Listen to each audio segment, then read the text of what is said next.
This week marks the third anniversary of the 1973 war between Israel and Egypt. The Israelis call it the Yom Kippur War. The Egyptians call it the October War. Then it was Israeli against Arab. Today it is Arab against Arab in what seems to be a never-ending war in Lebanon.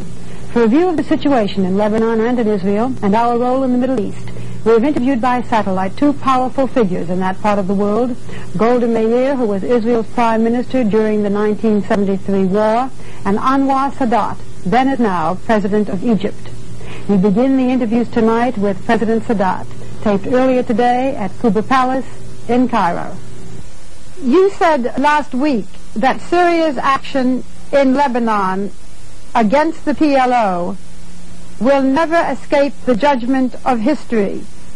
This week it is reported that a meeting may be arranged between you and Syria's President Assad. Will that meeting be arranged?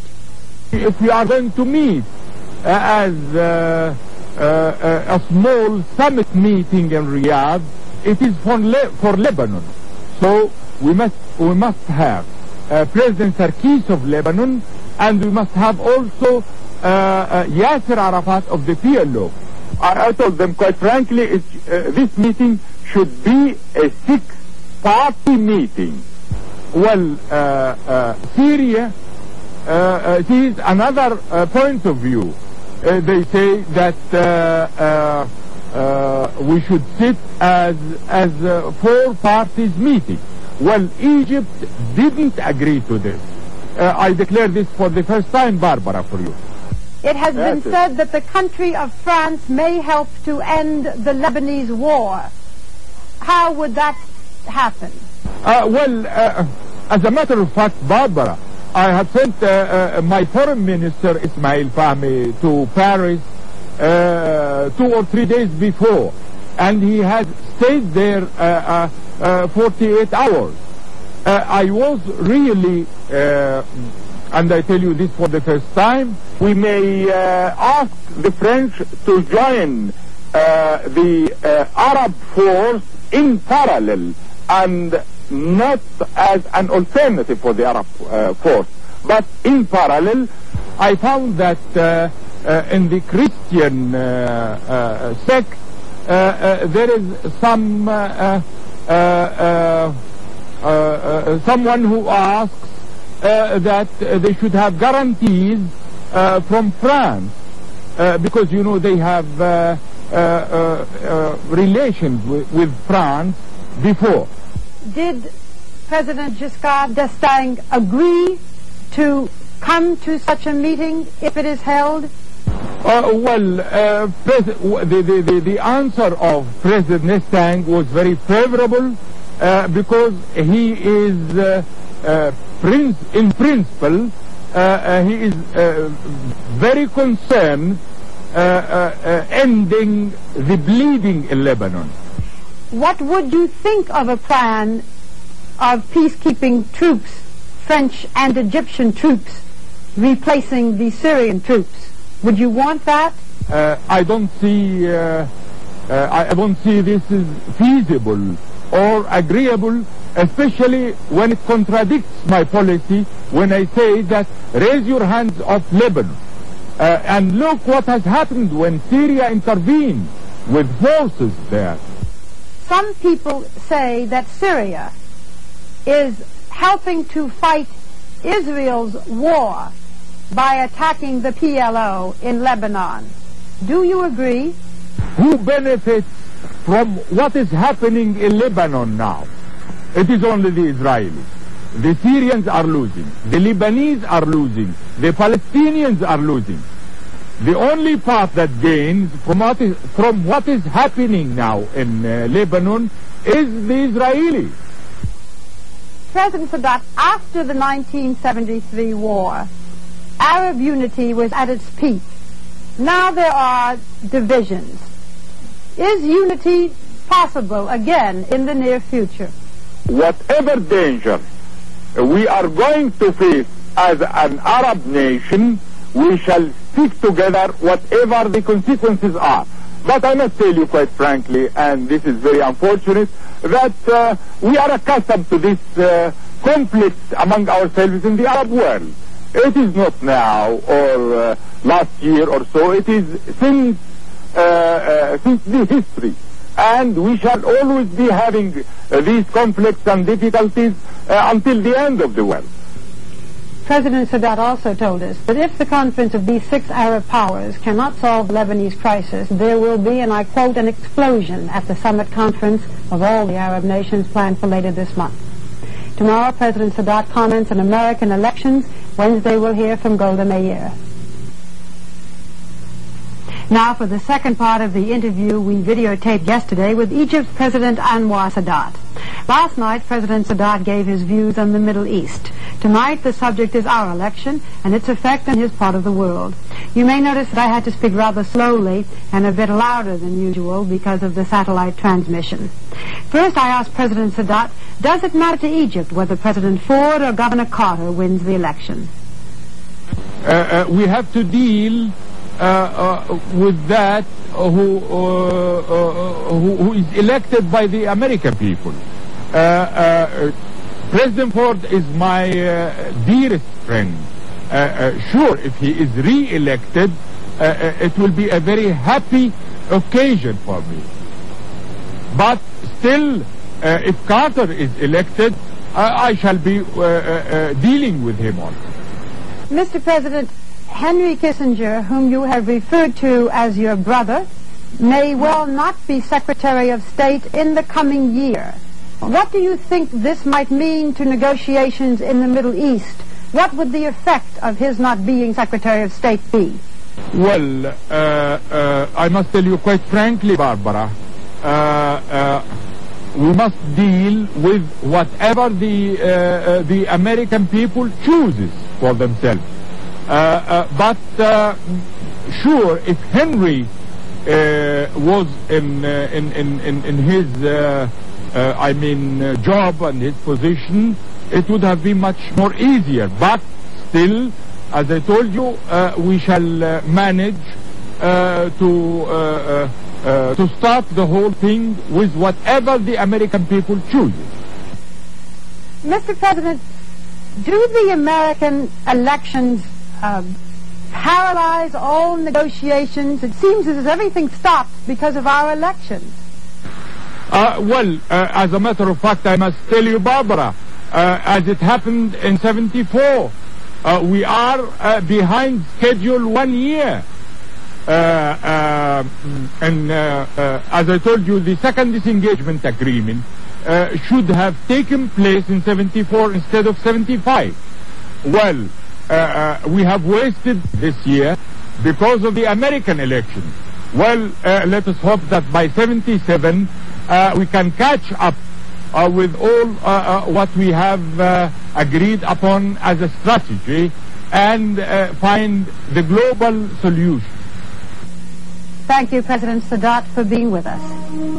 Well, thank you, Barbara. And how do you like a $1 million job? I must tell you quite frankly, you know the salary of my job. It is $12,000 only, and I'm working day and night, Barbara.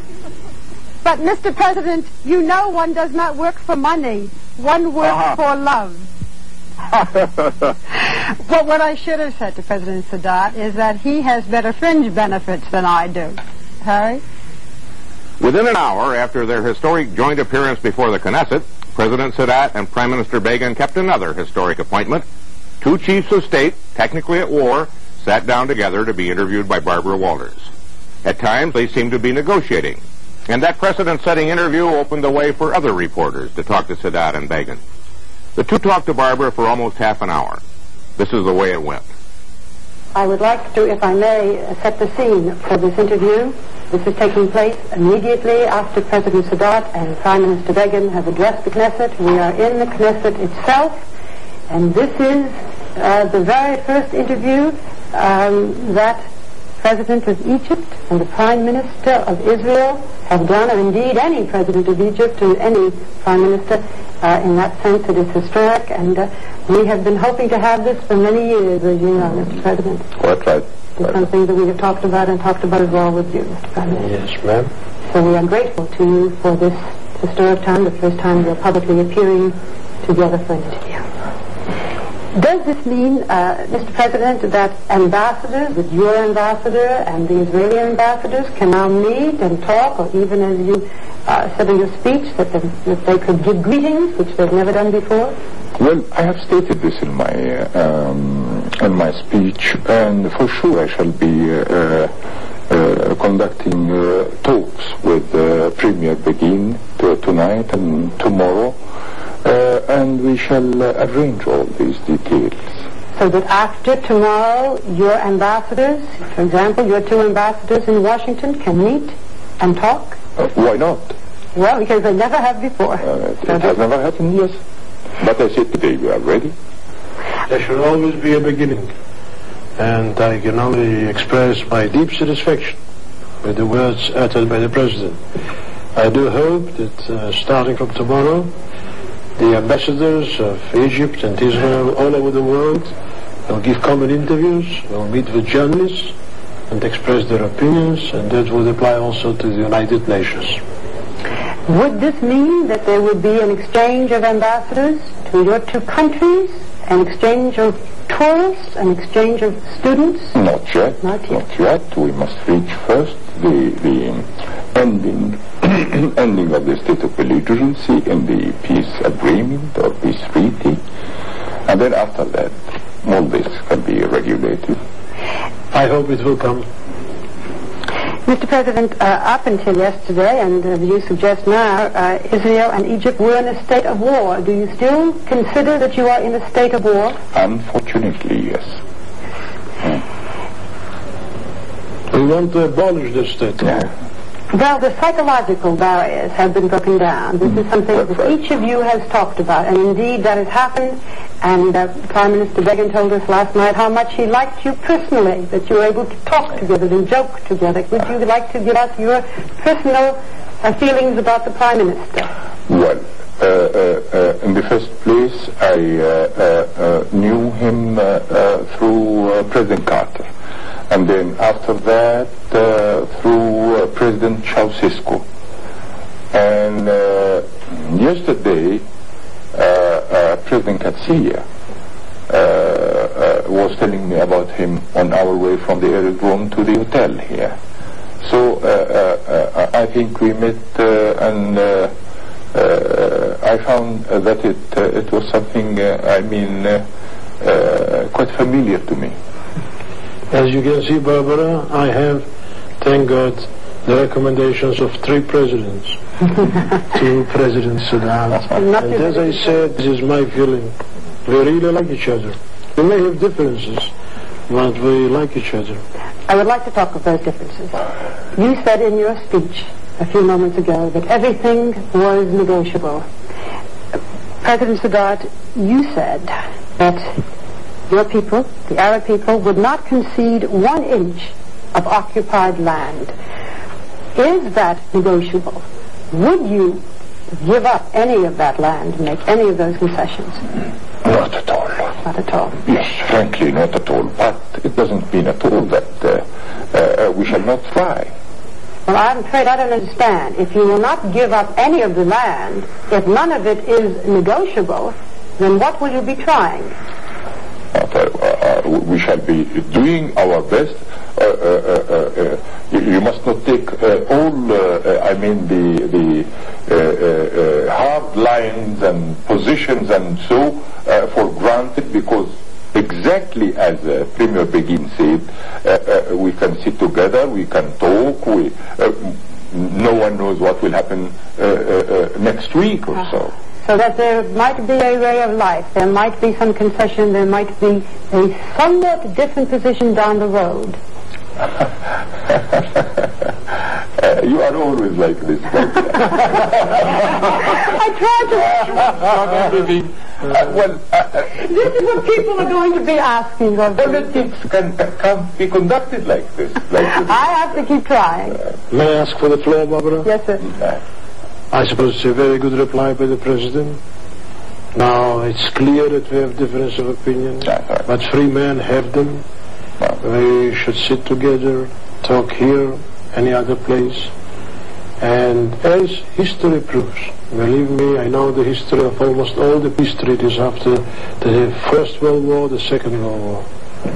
First, they start with difference of opinion. And sometimes there are dramatic events in the smoke-filled room. Ultimately, they sign the treaty. And so we hope to reach such an agreement. It happened really in the first and second disengagement agreements. Sure. Yes, it happened before. So there is good hope. Well, Mr. Prime Minister, I don't want you to think that there's only President Sadat that I put on the spot. We feel that we have equal justice in our country. So now until now I slipped in. Mr. Prime Minister, everything is negotiable. Can you see under any circumstances a Palestinian homeland, a Palestinian entity on the West Bank? Yes, first of all, I would like to make one correction. I think it's absolutely necessary. We should always say Palestinian Arabs. If you say Palestinian, you forget there live two nations.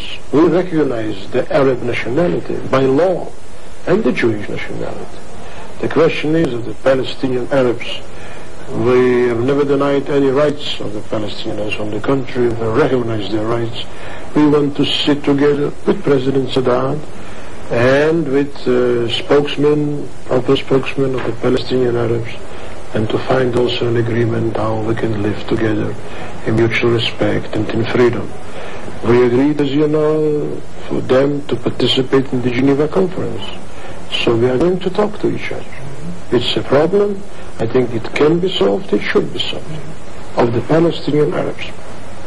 But can you see way down the road anywhere that it could ever be accepted that there would be an independent Palestinian Arab homeland on the West Bank? Our position is known, very well known. President Carter also knows our position. Now, I wouldn't like now, when we sit together, to emphasize the differences we have. We have them. But let us talk about it. Let us negotiate. You don't properly well, may I say, exceptionally well, conduct negotiations on television. The one place in which you both did agree and almost answer each other today in the two speeches, I shouldn't say did agree, but the one point that you both commented on was the city of Jerusalem, and you said that it was an open city. You have visited Jerusalem. Is that your feeling about it? Well, I only visited today during the prayer in early morning, but I didn't speak with anyone or discuss the whole thing. But the difficulty in Jerusalem issue is that it has a religious origin. And you know, religion in our area here is part of our blood. They are of faith, all our people. So I'm sure it will raise great difficulties for us, but I think it can be solved also. May I follow the President with a certain remark about Jerusalem? Jerusalem is what we call an eternal city for all the three monotheistic religions. That should be always remembered. We remember it. And therefore we respect the holy shrines of the Islamic faith and of the Christian faith. And we prove that respect in daily life. There is completely free access to the Muslim holy shrines, to the Christian holy shrines, and to the Jewish holy shrines. It was not the case until 1967. Then, for instance, the Jews couldn't come to the Western Wall. People used to call it the Wailing Wall. It's not a proper name. We don't wail anymore. It is the Western Wall of the temple, destroyed by the Romans. And the Jews were not allowed to go there and to pray. But now everybody can come to his holy shrine and to pray. May I tell you, Mr. President, whenever you wish to come, even for one purpose, to pray in the Al-Aqsa Mosque, you will be perfectly welcome. And tell so your people. Everybody in your country can come and pray in the holy shrines of the Islamic faith. And so it applies to all Arab countries. I'm glad now that the King of Saudi Arabia allowed the Arab citizens of Israel to go to Mecca and Medina for the Hajj, for the yearly pilgrimage. It's also a novelty. It was not in existence for the last 29 years. It's one of the good signs of cooperation. And so let everybody be enabled to go to these holy places to pray out of his heart, as we, the President and myself, with all our heart, faith in God, in divine providence. And this is our ethics. This is the precept we are going to keep for all generations to come. Well, there is a very important fact in this problem. You see, among the Muslims, and they are about 700 million, and among the Arabs, either Christian or Muslims, the sovereignty over the Arab part of Jerusalem until 67, they will not agree at all for the sovereignty to be an Israeli sovereignty. This is a fact we can't deny at all. And we must take it in consideration. Mr. President, Israel will stand by the unity of Jerusalem. I don't think, Mr. President, that you will ask to divide again the city, put barbed wire as it was until 1967. I suppose it is one city. All the cities are united. Cairo is, Paris is, London is. Why shouldn't Jerusalem be united? And let everybody have free access to his holy shrine. Yes, I quite agree about the free access for the three religions. I said it in my speech today. But still the difficulty will remain. And we shall have to tackle this problem, very delicate problem. We shall negotiate about it. Would you like to continue your negotiations? I have started it. Not under you, but Do you think, you are both very realistic men, you have each prepared a list of options for your different discussions. Do you think this question of Jerusalem will be the most difficult to resolve, and if not, what do you think would be? But I think we can solve all our difficult problems. All the problems are difficult. As much as the situation, everything is with goodwill, yes. With goodwill we shall solve the problems. What specifically do you hope to come out of these meetings? Do you think you will get the basic principles here? Will you have the ambassadors meet or further discussions? What is going to come out of tonight's meetings and your talks tomorrow? Well, maybe I have told Premier Begin about this yesterday or today in the morning. I think there should be good preparation for Geneva. In my idea, maybe you have heard me, Barbara, telling that I think more than 70% of our problem was this psychological wall that has been built between us. By my visit, I think we have brought this wall down.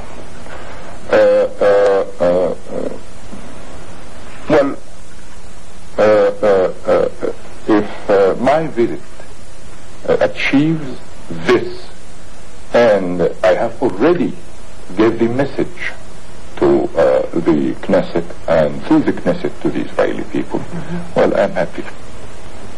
Barbara, I think it is a very good visit by President Sadat to our country. Of course, as I said, all the time say so sincerely, in complete frankness, we have difference of opinion. But this start is very propitious.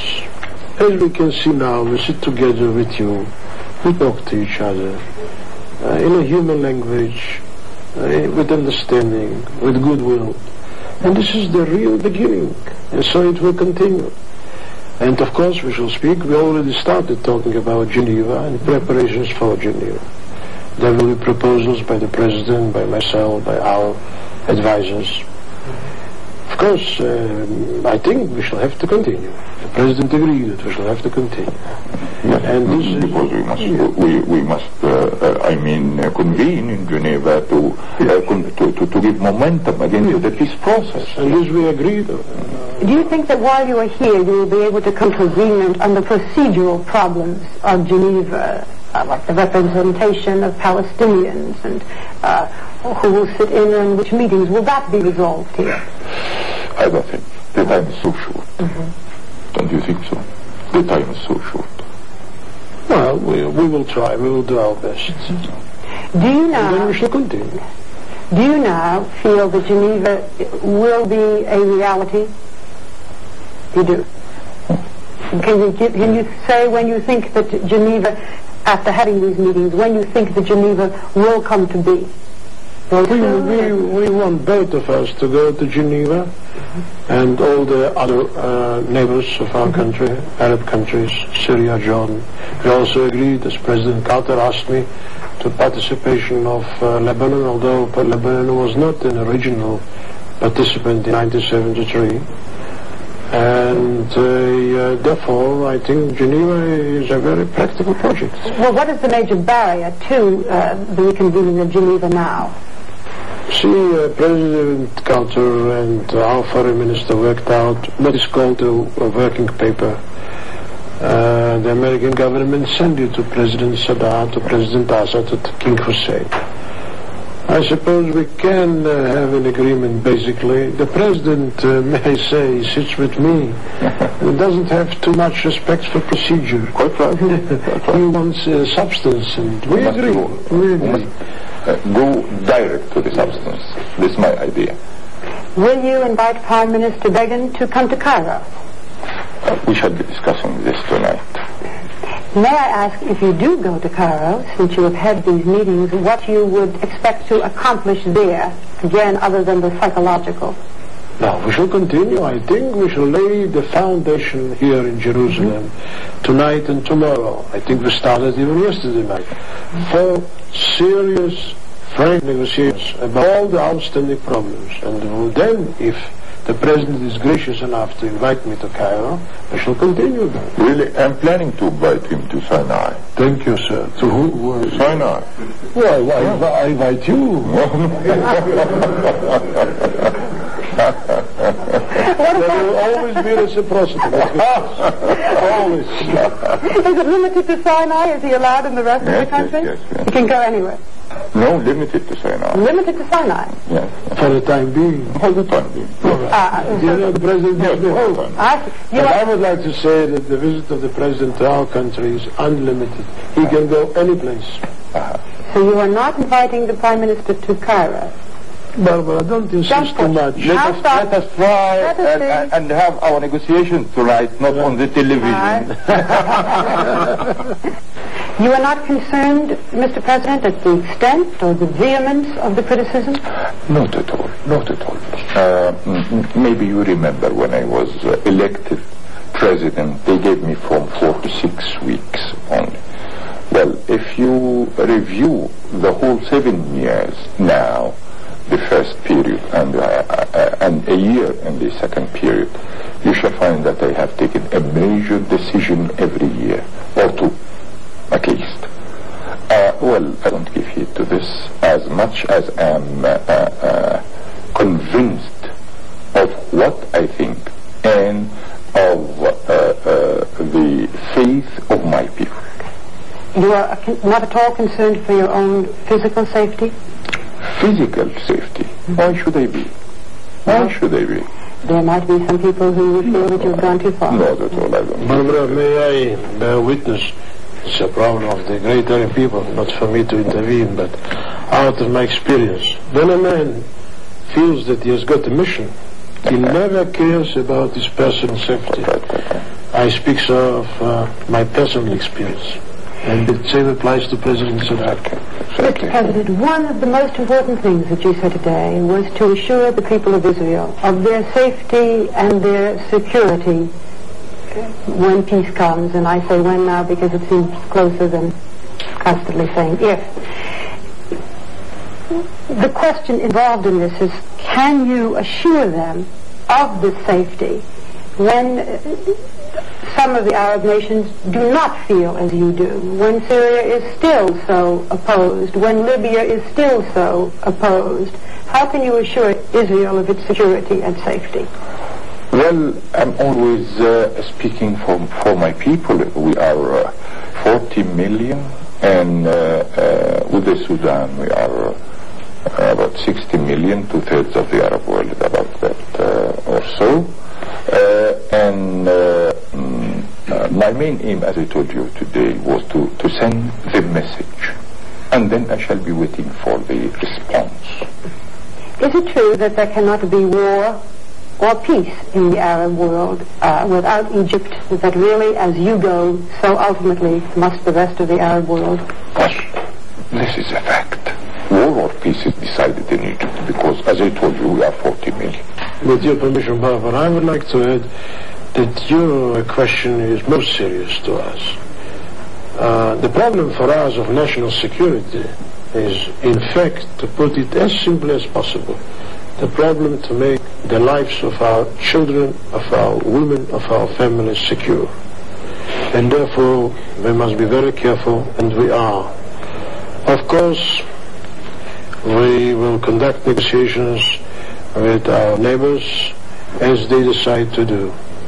But therefore, in the Knesset, as you might have heard me, I said, and I think the President agreed to that, we should have negotiations with all the Arab states around Israel. And peace should be established between all of them in Taz in order to make really our lives sure. I would like to ask you a bit about your impressions here. I would like to ask you what impressed you the most, Mr. President, and perhaps, if anything, what surprised you the most? Well, it is rather a short time, Barbara, I spent here really. And all the time I was very busy. I think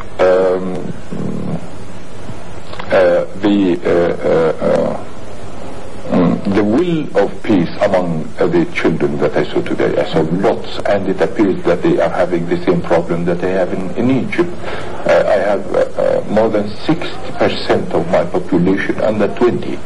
It appears that they have the same problem here, because in the streets I saw today students, children, really, they are very eager for peace. This is what I have already really noticed.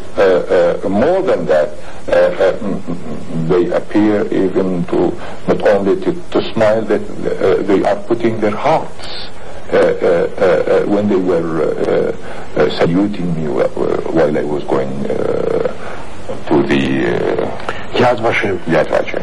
I agree completely with what the President said, because I accompanied the President, and we saw on the road really thousands of children, little children, and they had the twigs in their heads, the Egyptian flag and the Israel flag, and waved to us, to the President, of course. I expressed the hope, I want to express it here, that the day will come, and it's not too far away, that those our children wave the Egyptian and the Israeli flag. Children in Cairo will wave the Israeli and the Egyptian flag. You mentioned Yad Vashem, which is a memorial to the Jewish dead in the Nazi Holocaust. We saw you as you walked through together, talking to each other, both of you, of course, very grave. I would perhaps suggest that you were very moved by that visit. Can you give us your feelings when you saw? I was very moved, really. I never thought that it reached such an extent like this, like I saw today, really, with the documents.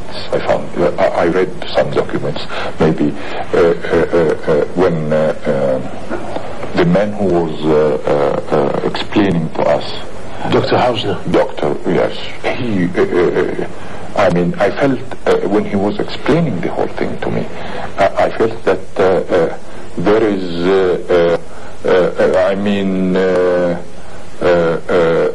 a great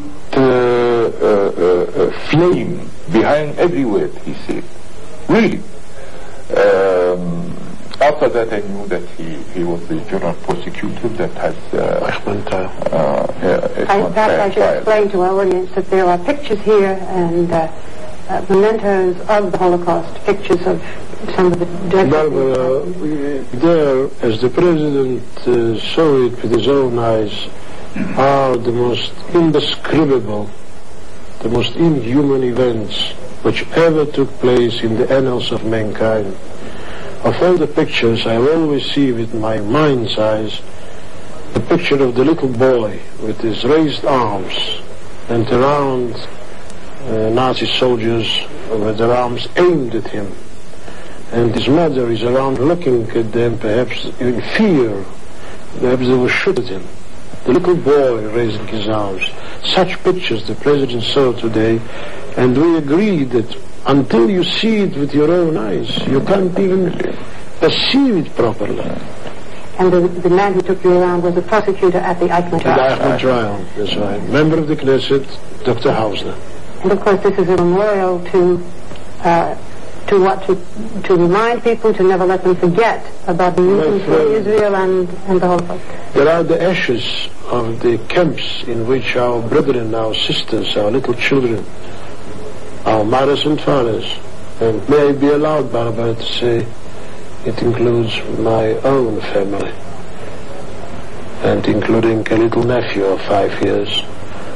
They are all burnt, and we don't know where they are, and we only can see the ashes of millions of people. When you stand there, probably you don't think, you have only feelings. How did it happen? We ask ourselves. But it did happen to the Jewish people. And of course it's very symbolic that you two visited today when you are here to speak of peace and to become friends with each other. Thank you. I thank you both so much for giving us this interview. You are now going to have talks tonight and again tomorrow. Yes. And then you depart tomorrow afternoon, Mr. President. Is that correct? There was some question that you might not keep to that schedule, but you are leaving tomorrow afternoon as originally planned. I express to you again my appreciation for us and for our audience. Thank you, gentlemen. Thank you, Barbara. Thank you. Thank you, Mr. President. About the only thing we can say with any certainty, or you might say for sure, about any summit meeting, is that sooner or later Barbarawalters will interview the summiteers, and she has done that again today. But Barbara, I must say, I'm somewhat disappointed because last November you were able to get Sadat and Begin together in the same room and interview them at the same time, and now today you've had to deal with them separately. Why is that? Well, Frank, nobody's perfect. But although both did agree to do a historic joint interview last November in Jerusalem, this time Prime Minister Begin agreed, but President Sadat said politely he would rather not, at least for the time being. President Sadat said that right after he concluded peace with Israel, he would like to go to pray at Mount Sinai, in what will then be Egyptian territory. He has invited President Carter, the Pope, and Prime Minister Begin. And then he said he'll do a joint interview with us. Both men appeared happy today, but each does have his problems. And with Begin, it's the question of his Knesset agreeing to dismantling of the settlements on the Sinai. Otherwise, there is no peace agreement. Mr. Prime Minister, do you have any fear that the Knesset may vote against the withdrawal of the settlements in the Sinai? I really can't say. Nobody can say in advance how the vote will come out. It may be decided even on the edge of one vote or two. So we have to give Parliament complete freedom in taking the decision. Will you speak on behalf of the dismantling of the settlements? Now, on behalf of dismantling, I will never speak. The question is whether I will speak. And I consider the possibility not to speak at all. So that even Parliament is not influenced by my speech. And let the members of Parliament decide for themselves. For Sadat, the biggest problem could be his Arab neighbors. Mr. President, what if your Arab neighbors disagree with what you've done? What if Syria says, I don't like it, Jordan says no good, Saudi Arabia says we can't live with it? Well, it has happened before, as you know, Barbara, in the first disengagement agreement, in the second disengagement agreement, on my initiative visiting Jerusalem to overcome all the old complexes and bitterness and so. It will not hinder any progress. And as I said before, I shall proceed with the whole thing until we reach the results and establish permanent peace. Mr. President, the PLO were considered the legitimate representatives of the Palestinians. Do you still consider the PLO to be the legitimate representative? I have always quoted in my proposal the Palestinian people. It includes all. The Palestinian people, it includes all.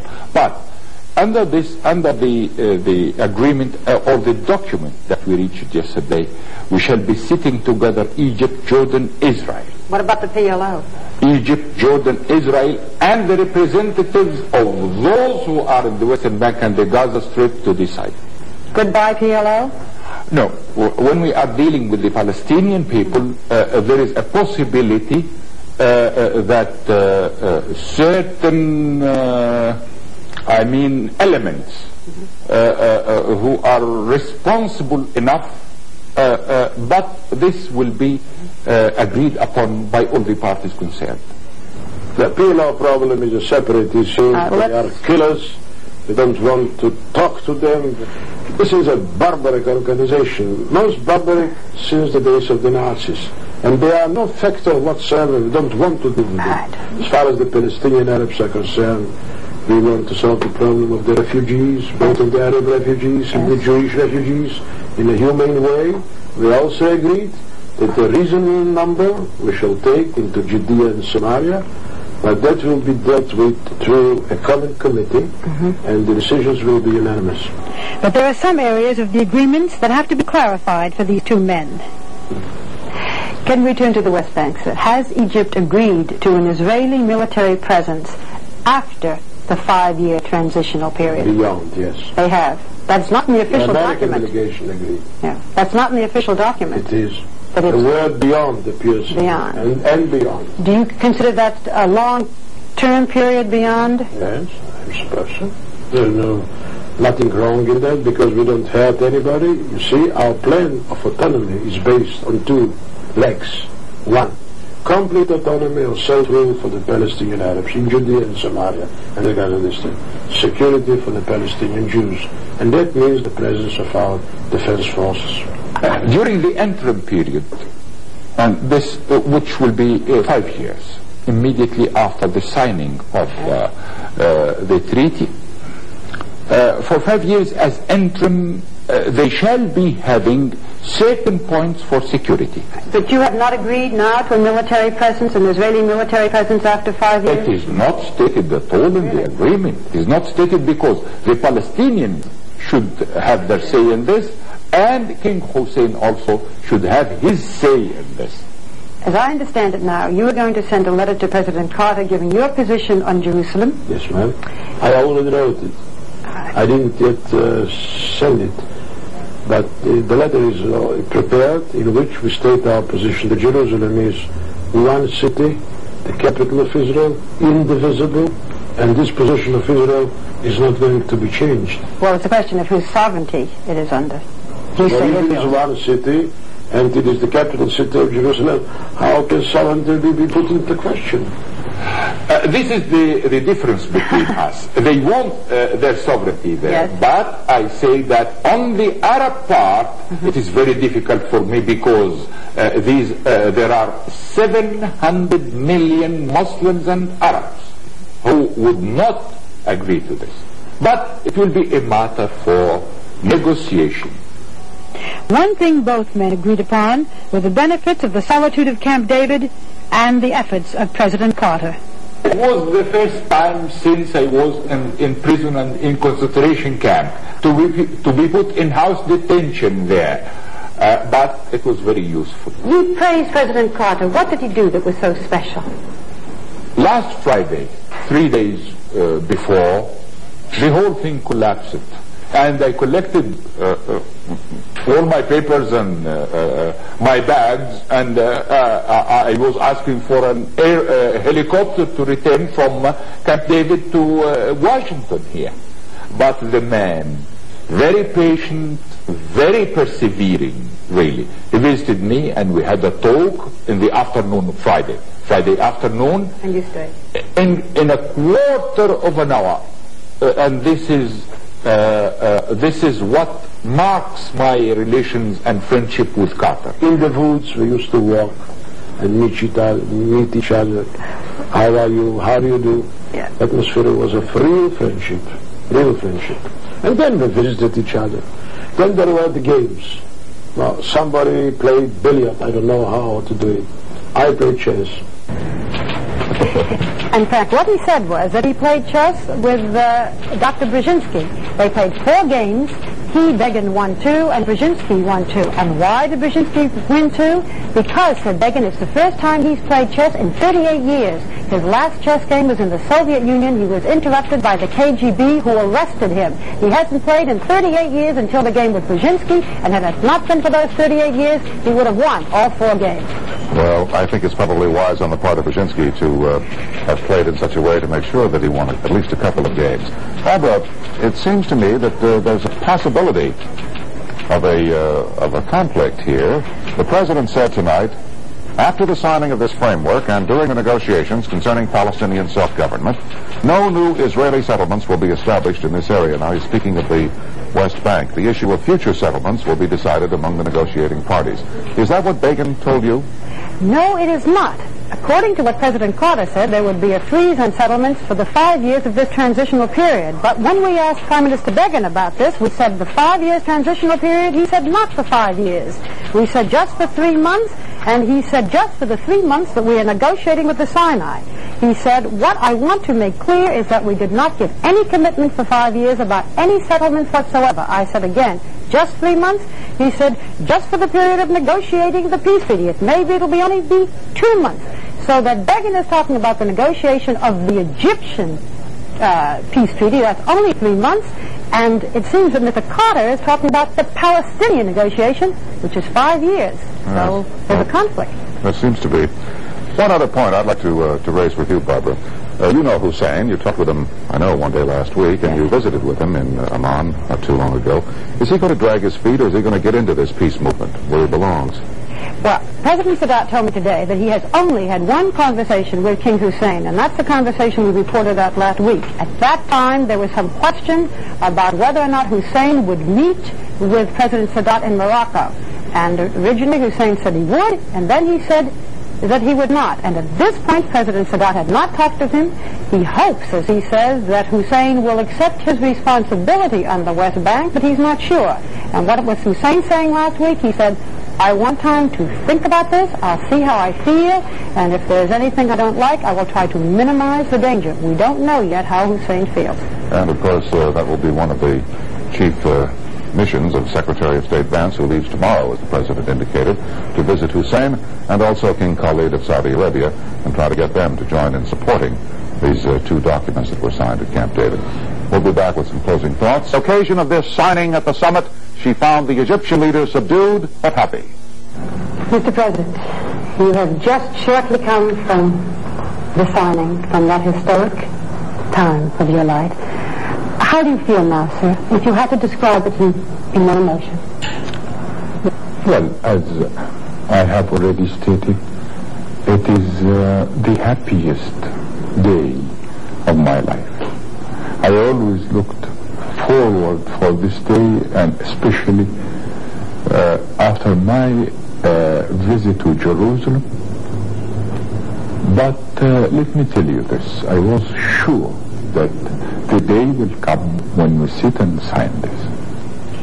Even now, sir, as you have accomplished this, a holy mission for you. That's right. There are your fellow Arabs who are opposed to this, who are even calling you a traitor.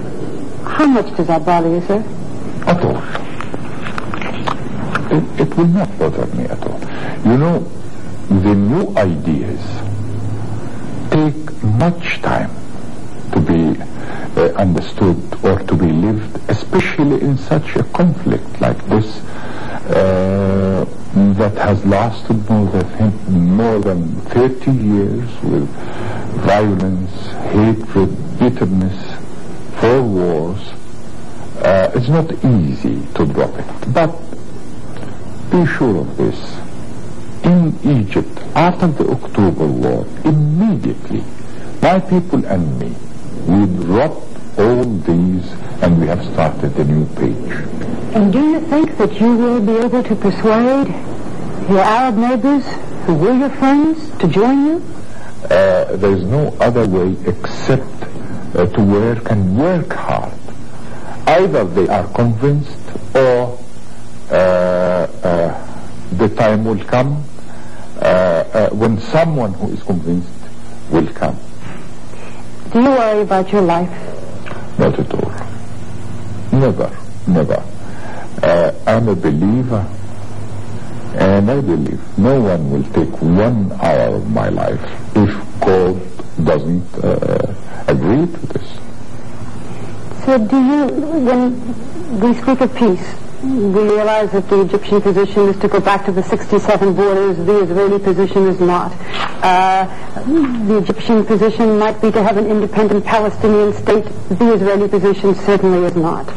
Do you foresee that these diametrically opposite points of view will come together?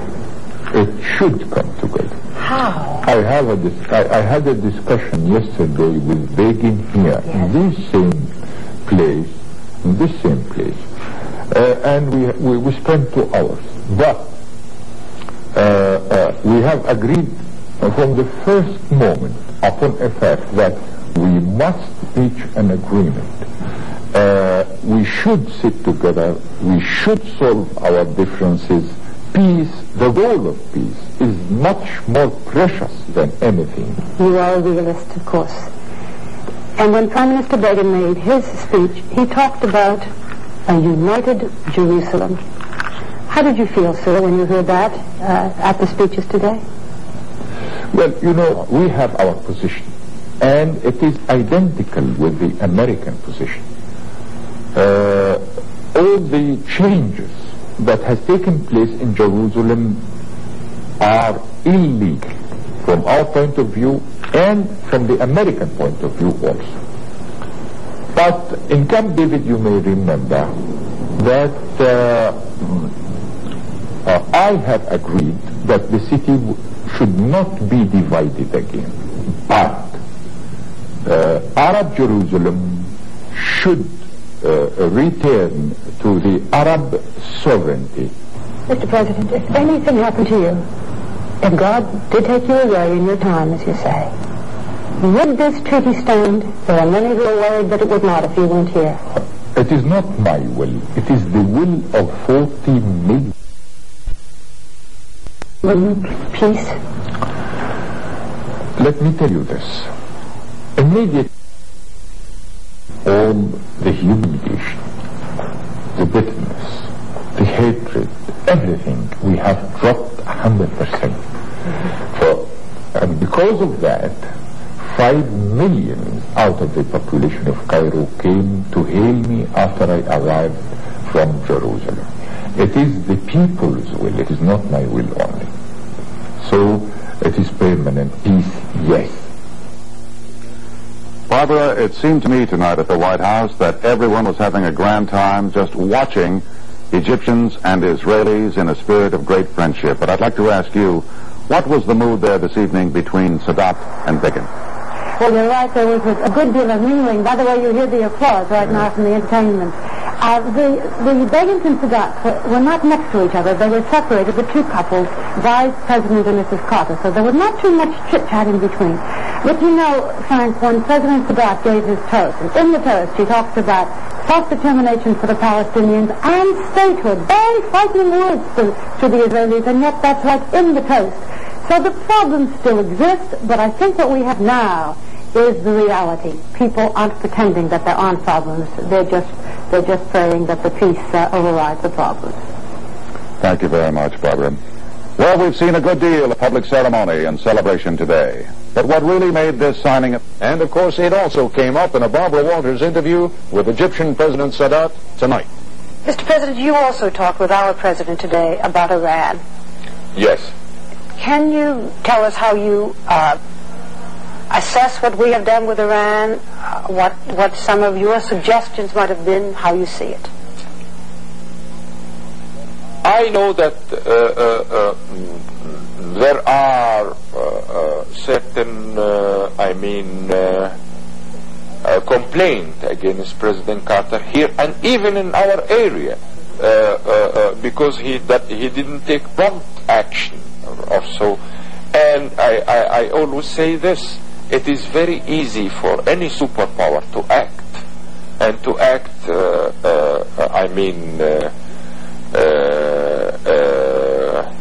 Immediately. But with a superpower, the most difficult thing is restraint. President Carter has shown restraint. After the decisions of the day before yesterday, I think you are heading to action. And no one will blame you at all. What if we took military action? Well, it is not excluded at all. Do you think we should take military action? Well, for the honor and dignity of the country. Well, you remember the October War. Why did I start it? It is for the honor and dignity of my country. All right, suppose we do it for the honor and dignity, because there are a lot of people who say that we've left our honor and dignity, and then something happens to the hostages. Is that the chance we take? Well, let me not indulge in this. Okay. This would you have done anything differently? Had it been your country? Well, I think I'm not a superpower, to be restrained is very difficult for me. So you might have taken action sooner. Yes, I might. Do you think we waited too long? No. But you think it's about time we did something now? No. This restraint really has served because it uncovered the whole situation in Iran, and you have gained all over the world. What do you think of the United States' performance, actions, since the Soviet invasion of Afghanistan? How have we stood up? Well, if I was in Carter's position, I could have never done except what he has done. Yeah. Do you think we will see a confrontation, a military confrontation between the Soviet Union and the United States? No. And that who advised this or works for this is insane. No one should do this. The Soviet Union will never enter war because of the warm waters in Afghanistan. No. But the Soviet Union need to be checked. How do we do that? How do we get back some of the self-respect, some of the picture of courage that many of people feel we've lost? There are lots of ways to do this, and I can't say more than this because you have your ideas, you have your specialists, you have your military men, you have everyone. Should we be tougher? Yes, you have been. You have been suffering from this Vietnam complex long enough to give the opportunist Soviet Union to give him the chance to consolidate. We'll have more of Barbara Walters' interview with President Sadat of Egypt in a moment. Continuing now, Barbara Walters' interview with President Sadat of Egypt. Barbara talked with the president about the Shah of Iran. A year ago, when I was in Cairo, and I talked to your wise wife, I asked if what happened to the Shah could happen to you. And you may remember, she said, because your wife is very outspoken, she said, if the economy does not improve, something like this could happen to my husband. Mr. President, could it? Well, this is my complaint. My wife's political education is very poor. Oh, dear. For that, I have asked her not to indulge in politics at all. Let me just ask in you. social activities, it is okay. Oh, we're going to have a fight tonight. Could it happen to you, what happened to the Shah? Not at all. Why should you ask this question, Barb? Because you know that people do ask it, and I try to ask you what people ask. Haven't you been in my country? Haven't you seen my people? We are not a police state. We are not a dictatorship. We are a democracy. We are not a new state or government or artificial state where coup d'etat takes place from time to time. We are the oldest government and the oldest state in the whole world. This is, believe me, distortion that is created in the outside world, that something will happen in Egypt, a coup d'etat. No, not at all. Well, one final question, if you will forgive me. It is also sometimes asked in our country, because many people feel we did not stand by the Shah, that other allies worry if anything happened to them, would the United States stand by them? Do you ever worry about this? For myself, Yep. I never worry. I never worry because, as I told you before, maybe Barb or you may heard me saying that whenever there is a battle, I shall fight it myself, and I shall not call on anyone to fight my battle for me. Mm-hmm. But this is correct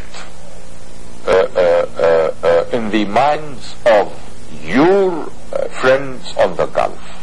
They are after the Shah and after Khomeini and after the way you were relaxed and giving the Soviet Union the opportunity to consolidate.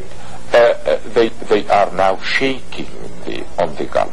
The other countries. Yes, they are shaking. Iraq and Saudi Arabia and Yemen and Kuwait, Bahrain, Saudi Arabia, Qatar, Emirates. shaking because we weren't strong enough, you think? That's right. That's right. And how do you see those countries? What do you see for their future?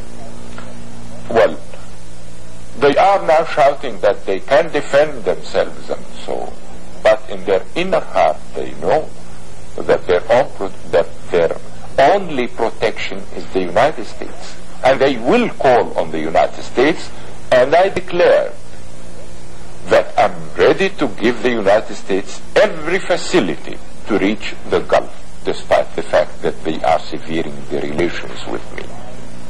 But my promise prevails.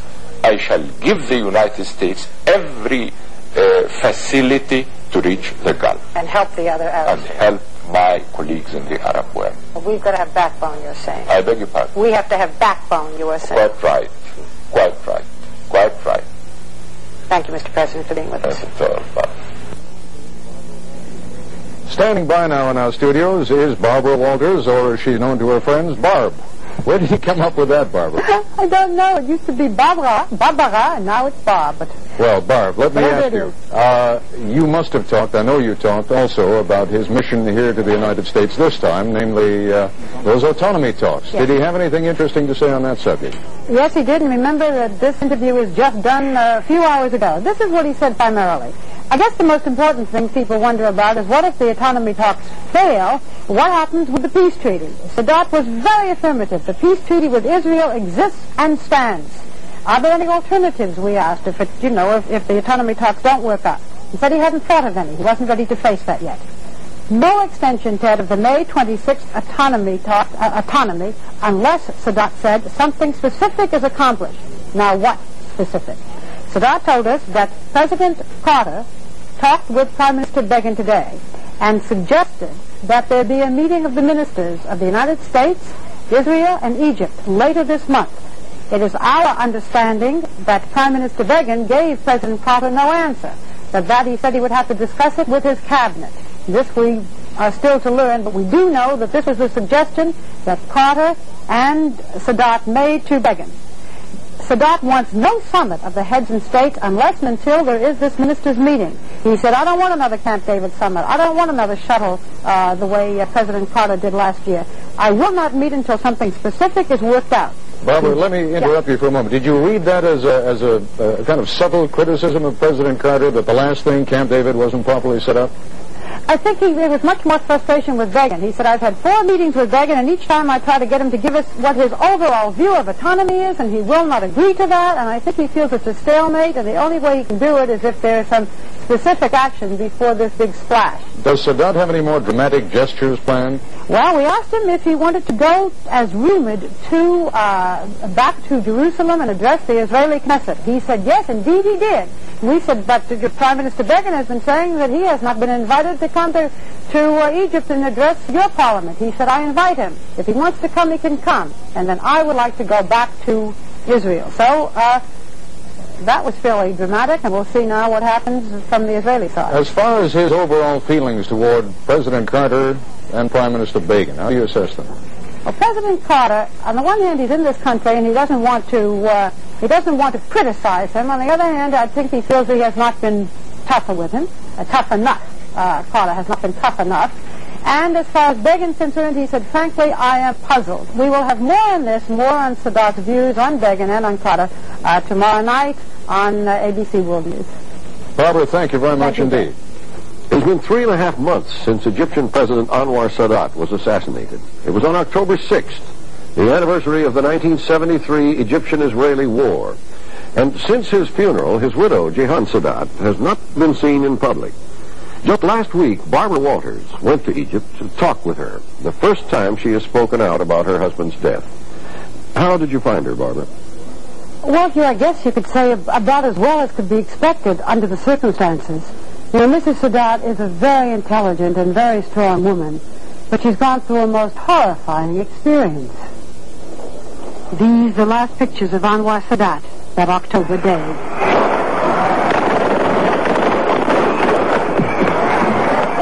In the viewing stand, right above him, watching this horror, was his wife, Jehan.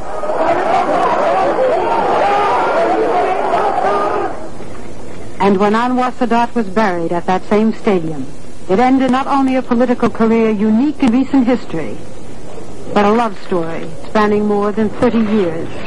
For Jehan Sadat was not only wife, mother to their 4 children, and grandmother to 5. She was her husband's outspoken partner, criticized during his life for being too active for a Muslim woman, and criticized perhaps even more today after his death. The only daughter of an English mother and Egyptian father, she was a teenager when she married Sadat, then twice her age, jobless, and a former political prisoner. For the past 15 years, this house in Giza, a suburb of Cairo, was the Sadat's main residence. It is still her home. There are rumors that Mrs. Sadat is in disfavor with the present government and cannot leave the country. She says this is untrue, but her relations with President Mubarak are close, and that indeed, although Egypt will remain her home, she plans to visit the United States next fall. What is true is that she is deliberately keeping a low profile. 8 years ago, when she was 40, Jehan Sadat entered college as a freshman. By the time of her husband's death, she was teaching Arabic literature and working toward her doctorate. Now she has taken a year's leave of absence to collect her thoughts, write about her life with Sadat, and be with her children. She is aware of criticism about her, including recent allegations that she profited from corrupt business deals. But she says she had no business dealings and is used to criticism. One cannot be active, she says, without being attacked. Egypt has never had a first lady quite like Jehan Sadat, and perhaps never will again. We were married at 15. I was engaged, married at 16. Yeah. And lived with Anwar Sadat at nearly 32. And it's 2/3 of my life was with him. It's such, we lived together in love, struggle, fighting and facing problems. It was such, I would say, a full life together. What do you miss most about him in your day-to-day life? So many things. It's very difficult to say really, because he was very, very warm and very good husband, very good father. This is what we missed. His charisma, you know, his way of talking, his loud voice. Yes, that's true. The way he talks, the loud voice, you know, although it teases me so much. He was such a personality, really, which would never be repeated, I think. When we talk about him and write about him in our country, we talk of the force of his personality. Yes. How would you describe him? I would describe him as a very kind and simple man, and in the same time a very, very courageous man. And as it is written really on his tomb, that he lived for peace and died for his principles. This is true. Even in his death, he stood up, facing what happened to him. That is Anwar Sadat also. Do you understand why he stood up? Because, as I told you, that is Anwar Sadat. He didn't bow, he didn't bend, he didn't go under the chair. He stood up. His reflex was to stand up and to just put his hand, and he said no. Of course, I didn't hear him because of the plane, but I was attending and I saw him stood up. How do you know he said no? Our President Mubarak told me that was his last word? Yes, that is his last word. So he knew what was happening? Sure. There had been some reports that he might have stood up to shake the hand of the... Oh, you are sure he knew? I'm sure, because Barbara, when he is a military man, if he stands up to shake hands with anybody, he must put his cap on his head. His cap was in front of him, and he stood without his cap, and he put his hand in, and he stood, and he said no. It means that he was going to continue, that this is a treason. You have always said that he was such a fatalist. Yes. Do you think he had a premonition? The last year, he used to say, Jihan, you know, God was with me during the war. God was with me during the peace. In everything. I don't want anything more. That's the end of my... preparing myself to meet God. And really I was furious from this. I said, well, don't say that. God didn't tell anybody that he's going to die or something. And he used to tell me, but I feel it. Something very strange.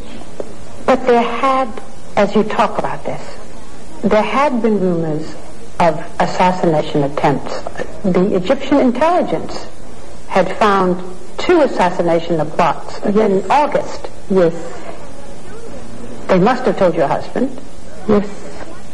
Yet he didn't take precautions. He didn't seem to change his life. He didn't change his life, and I really begged him to put on his vest-proof bulletproof vest. And he refused. And he told me, Jihan, if I think in this way, what about my head? If the bullet will come in my head, don't think in this way, Jihan. In our country, well, we look at that day and think that there didn't seem to have been enough security around him. Sure. And we ask ourselves, why not? And where were the military and where were the guards? And sure, it was not enough. Especially after the measures he took in September. Sure, it was not enough. What was it, your husband who wasn't allowing it? Who said, I don't need all that? Yes.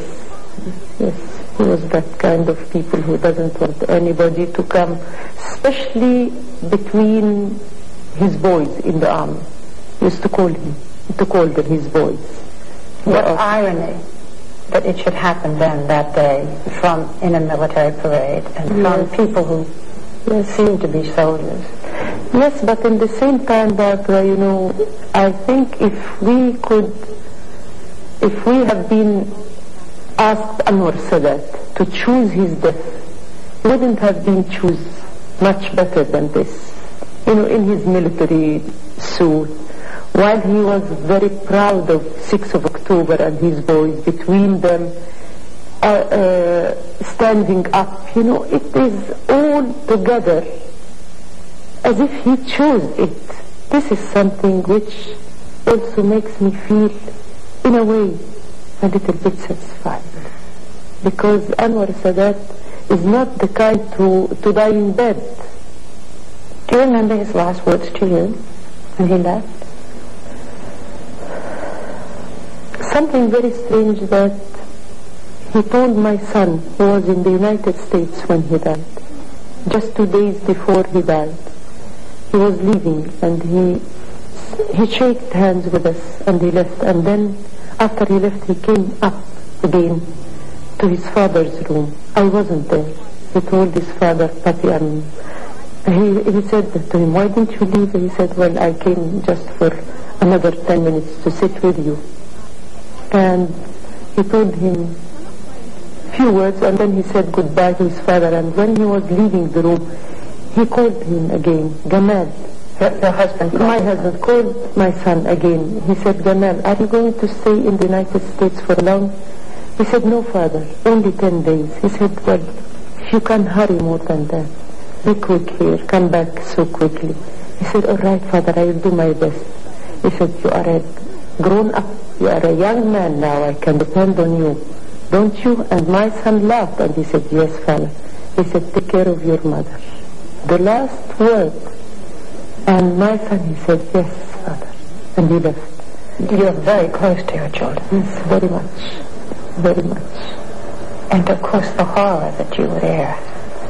Yes. And saw that. With your little baby grandchildren. With my grandchildren. They were with me for the first time, you know. And he was insisting to take my grandson with us.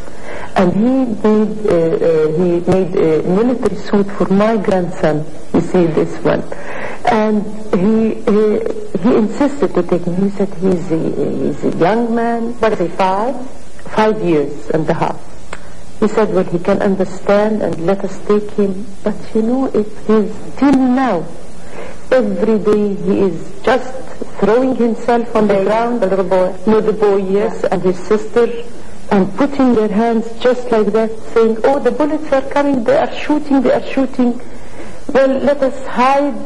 He said, well, we saw Granny, we saw they shot our grandfather. And he was very close to his grandfather, very attached to him. Did you know, when you watched at the parade, did you know how serious it was? When I saw that, I stood up also to see what's going to do. And then the bodyguard pushed me in such a very severe way. I was calm, but believe me, Barbara, I told my secretary the same minute, while the bullets were still going on. Although I felt that it is from both sides, I didn't feel it is from one side only. And this made me a little bit calm that there is a fighting from both sides. And I told Mrs. Sadak that these are the Muslim fanatic brothers. These are the fanatics, really. Because I saw them. I saw the way he threw the grenade. I saw the way he jumped and came to the stand, you know. How could you tell from that? Because, you know, these fanatics, they are not afraid. They come just very hard, you know. Not hesitating. I'd heard that when you came to the hospital, before the doctors even told you, you seemed to know. Yes, I felt it. I felt it immediately because I stayed there in the hospital with our president and other ministers, and my children were there. And half an hour passed, nobody came and told me anything. If there was any hope, I believe any one of the doctors would come and say, well, there is a hope or there is something. Nobody said anything. Then I said to our president, Mubarak, just go and look after Egypt. And I went inside and I took my children. And it was over. Barbara, often while Mrs. Sadat was talking, you did get the feeling that her husband was ready for his death, almost courting it. You know, Hugh, after the interview was over, Mrs. Sadat told us of a private tape recording which her husband had made in preparation for his autobiography. She was amazed when she heard it, and we were too. The tape recording was in Arabic, but we had it translated, and here's what it says. The most wonderful thing is that the Lord has fulfilled for me everything I was meant to do on earth. I can now, with all confidence and peace of mind, and everything that makes life beautiful and wonderful, see my end. I have asked the Lord to make my end as fulfilling as He has made my life, and I can see myself approaching this end step by step with my heart and soul full of happiness. What else is there to say here? Thank you, Barbara. Very interesting report.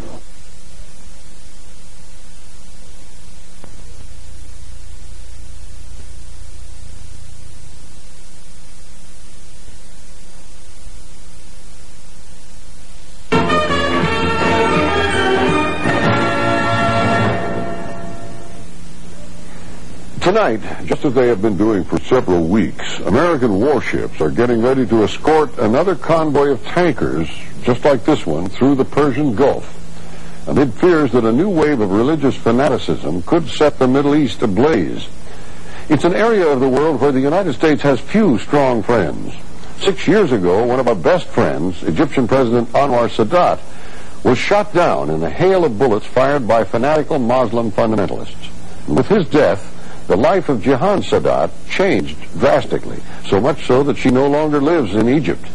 And hers is a story to be told. This she does in a candid, just-published autobiography, A Woman of Egypt.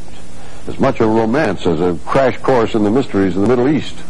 Barbarawalters did the first American television interview with Anwar Sadat in 1974, and has remained close to Mrs. Sadat all these years. Just before she left on vacation, Barbara spent some time with Mrs. Sadat and found her building a remarkable new life. She is a woman almost without a country, this former First Lady of Egypt. She lives today 10 months a year in a 7-room house in Virginia, far from the power and prestige she enjoyed as the wife of the President of Egypt. Many regarded Anwar Sadat as the most important man in the Middle East, a man who changed the course of history. But 6 years ago, Anwar Sadat was assassinated by Muslim fundamentalists. In October, on the anniversary of his death, his wife returns to Egypt. But she no longer enjoys the power and influence she had when I first met her 14 years ago. You know, I remember the first time we met, and the first time I ever interviewed your husband. You met me first. Yes. You and I talked, and Yes. then suddenly President Sadat decided to do the interview. Yes, I remember. At that time, you know, we needed so much to be known in the West. But what I'm getting at is that here's a president who says to his wife, you look her over, you decide. It was a marriage very much of equals, wasn't it? That's true. Partners, not competitors, which made it very successful, I would say. The story of Jihan and Anwar Sadat is the story of modern Egypt. But even more, it is a love story, which began 38 years ago. She told me that when she became engaged, her friends could not believe her choice. They said, oh, Jihan, he's not that good looking. Is he rich? I said, no. Is he in a high position and we don't know? I said, no, he doesn't have even a job. They couldn't believe it. They said, why are you going to marry him? I said, because he is a personality. Indeed. When Jihan Sadat first heard of her husband-to-be, he was a revolutionary, plotting to overthrow British domination and the corrupt King Farouk. He was a popular hero, on trial, ironically, for a political assassination. I was admiring this brave man who stood to the judge and shouted to him behind the bars. Really, I was admiring him very much. Just a few days after he was acquitted, her cousin introduced them. Jahan was a 15-year-old schoolgirl. Anwar Sadat was almost 30, getting divorced, and the father of 2. For her, it was love at first sight, but convincing her family was no easy task. They were middle class, her mother British. She adored Churchill, Winston Churchill, and he hated Churchill. And I was not expecting my mother asking him about Churchill. And when she asked him about him and he said, well, he is a thief, I couldn't believe my eyes or my ears. He said, there goes the marriage. Oh, I said, well, it's finished now. But it wasn't finished. Her mother gave in and they married in 1949, the schoolgirl and the revolutionary. And within a few years, the revolution happened. And the new president, Gamal Abdel Nasser, chose Sadat as his right hand. After Nasser died in 1970, Anwar Sadat became president of Egypt with an agenda to bring Egypt into the modern world. Sadat was not well known when he took power, but his charm and determination soon caught the world's attention. Jahan Sadat was not the traditional Egyptian wife, walking a few steps behind her husband. As First Lady, she stepped out with her own agenda. Her top priority was to bring Egyptian women into the 20th century, not a popular stand in a country where men can have 4 wives. When you were trying to change social conditions for women in your country, birth control, different divorce laws and so forth, your husband would say to you, leave me alone, right? Yes. Argue with you in public about it when you were pushing. Well, he was always saying, well, Jahan, I have other priorities. I have many problems. I have to feed the people. We have shortage in so many things. I will give women's rights. I will see what's family planning, what's that. But later on, these are not priorities. And you would say? No, Anwar, these are priorities. Believe me, the secure mother, she is the one to bring up the children. She is the one to give her society, the leaders in the future. Why don't we make her secure? The nagging worked. In 1979, Sadat signed laws giving Egyptian women rights in divorce cases and in government representation. These laws came to be called the Jahan Laws. If women's rights were Jahan Sadat's mission, peace with Israel was certainly her husband's. I remember when that plane landed in Israel, because I was on the plane with President Sadat. I considered myself so fortunate. And there he is, Anwar Sadat, the President of Egypt, coming forward. Spontaneous applause. Watching him greet his old enemies, how did you feel? You at home? I was watching on the TV with my tears just pouring. I couldn't believe, Barbara. It was such like a dream, or I can't explain all these leaders whom we used to hate before. He was not acting, Barbara. That is what I knew exactly with Sadat. He was saying what he believed in. Destiny. Anwar Sadat always talked of destiny. You said that Anwar Sadat visiting Israel sealed his death warrant. Yes, yes. Did you always feel that? Did you always think that something was going to happen because of this? Yes. How do you live with that? It's very difficult, Barbara. It was very difficult because as a wife, but I don't want to show this to him or to my children. I always keep it inside. I always let them feel that I'm relaxed and not worried, but inside myself it was like something boiling all the time, boiling. You have always felt that your husband knew his time was up. That's true. What makes you feel that? He told me 3 times the last month before he passed away. But I told him, why do you feel this? He said, well, because I feel that I've finished my mission. My mission is to have peace with Israel. But Sadat's peace with Israel was a shaky one that split the Arab world apart. The Muslim fundamentalists found Sadat too pro-Western, too progressive. His assassination had been set. Mrs. Sadat, there's a picture behind you of your husband with one of your grandchildren, a little girl, taken just the day before his death? Yes, it was on the 5th of October in the garden in Giza, while he was reviewing his speech for the next day. The speech was for the 6th of October, a proud day for Egyptians, commemorating their decisive action against Israel in the October War of 1973. As Sadat made his way to the parade grounds, a small band of fundamentalists prepared his death. His wife was still upstairs when he left the house. I had to go to fix my hair and to put on my clothes and to prepare the children who are coming. And I didn't see him while he left. You never said goodbye? The only 6th of October, I didn't tell him goodbye. I didn't kiss him before he left. Mrs. Sadat sat with her grandchildren in this glass-enclosed reviewing stand, looking down as her husband reviewed the passing troops. When he looked to the place where I was sitting, he noticed the 4 grandchildren, just their heads looking, and he was such happy to see them. He laughed such a big laugh from one ear to the other. A moment later, as fighter jets streaked overhead, sharpshooters jumped off an army truck, made their way to the grandstand, and ended Sadat's life. I saw him myself. He stood up, and he looked. The last thing I saw, that he was standing up and looking to his bodyguards to start, fighting, because he knew it. He knew it. Did you know what was happening? Yes. What did you hear? What did you see?